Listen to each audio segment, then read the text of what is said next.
ब्रह्मा गुरुर्विष्णु गुरुर्देवो महेश्वर गुरु साक्षात् परम ब्रह्म तस्मै श्री गुरु वै नमः।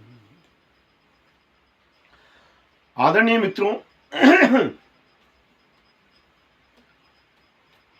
आगामी समय में हमारे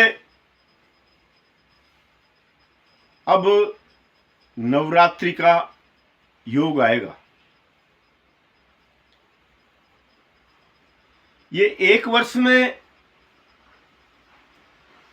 2 बार ये पर्व आता है। ये हमारी साधना का पर्व है। एकांत में जाना, मौन व्रत में रहना, मंत्रों की साधना करना,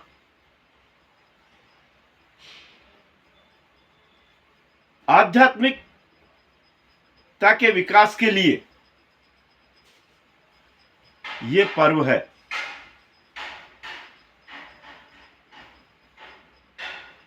इसके लिए हमें आभ्यंतर सूची और बाह्य सूची यानी आंतरिक पवित्रता और बाह्य पवित्रता, बाहरी पवित्रता। आंतरिक पवित्रता में भी 2 तरह से मित्रों, एक तो शंख प्रक्षालन इत्यादि क्रियाएं करके, जलनेति वगैरह क्रियाएं करके, अंदर से मल वगैरह को साफ करके, पेट को साफ करके, बिल्कुल साफ सुथरा अंदर भी।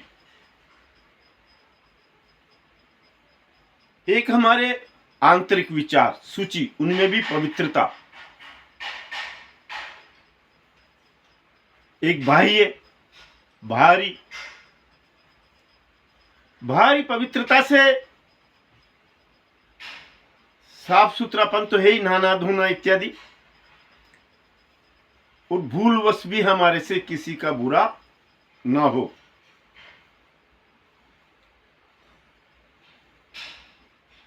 इसके लिए मैंने शायद आपसे पहले भी कहा है, आसन की सिद्धि भी जरूरी है।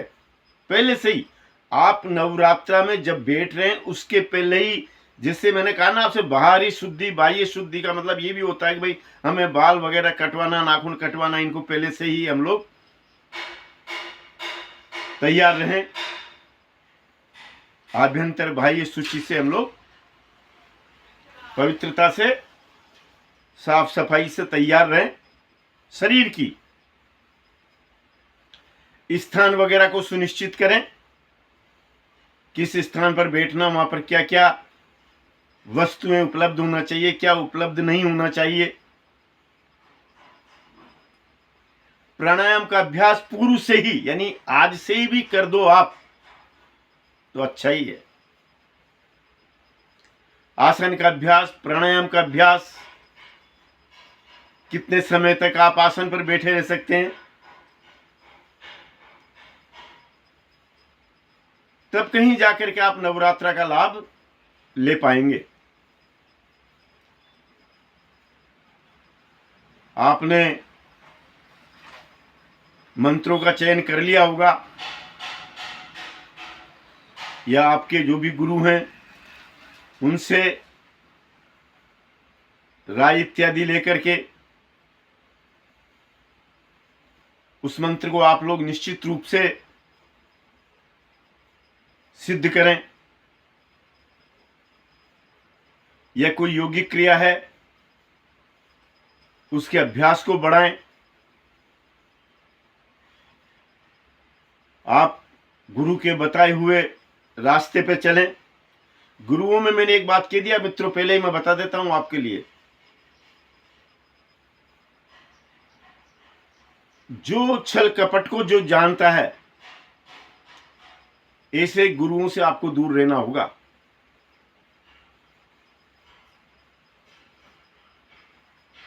कई गुरुओं को अब हम जेलों के अंदर देख रहे हैं,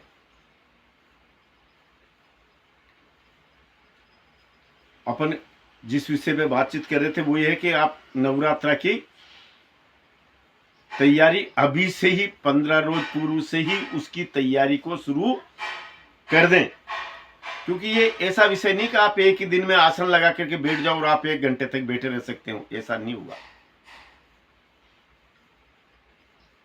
आपका प्राणायाम 2 मिनट तक रहना कि 1 मिनट तक रहना, 1.5 मिनट तक रहना, 3 मिनट तक रहना, अभी से अभ्यास करोगे तब जाके आपका प्राणायाम का अभ्यास बनेगा। प्राणायाम के अभ्यास के बिना आप ध्यान की सिद्धि को प्राप्त नहीं कर सकते, किसी भी मंत्र की सिद्धि को भी प्राप्त नहीं कर सकते। इसलिए प्राणायाम भी आवश्यक है। ओंकार प्राणायाम है, भ्रामरी प्राणायाम है, और भी आप जो जानते हैं या जो आपके गुरु ने आपको बता दिया हो। अंत में यही बात कहूंगा मित्रों, नवरात्रि साधना का पर्व है और इस साधना के पर्व की तैयारी पूर्व से ही होना चाहिए, और आप देखेंगे उसके परिणाम भी आएंगे। आप आपके गुरु जो भी हैं उनसे अवश्य सलाह करें, उनसे अवश्य राय लें, और ध्यान पर बैठने का अगर अभ्यास करते हैं तो अति उत्तम है। इसमें कोई विशेष बात भी नहीं है, कोई विशेष परेशानी भी नहीं है। आप मेरी पिछली वीडियो में देख करके अपने समय को बढ़ाते चलें, केवल इतना सा कार्य करें। नमस्कार।